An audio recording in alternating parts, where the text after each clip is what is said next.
Þá er komið að þriðja lið, Hofsbót 2, auglýsing lóðar til máls tekur bæjarfulltrúi Þórhallur Jónsson.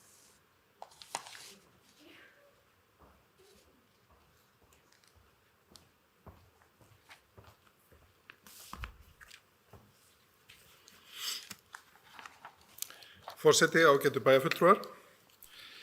Hér er liður 27 í fundargerð skipulagsráðs, dagsett 31. mars 2021.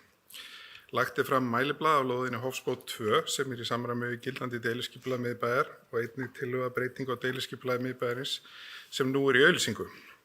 Skipulagsráð leggur til við bæjarráð að byggingarréttur á lóðinni Hofsbót 2 verði boðin út til samræmis við ákvæði 3.2 í reglum úthlutun lóða og sviðsstjóra skipulagssviðs verði falið að útfæra útboðsskilmála í samráði við bæjarlögmann.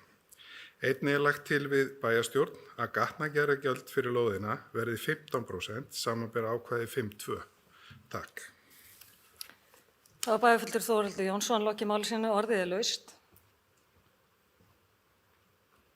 Sem enginn hefur kvatt sér hljós, þeir sem geta samþykkt tillögu skipulagsráðs, gefið merki. 11.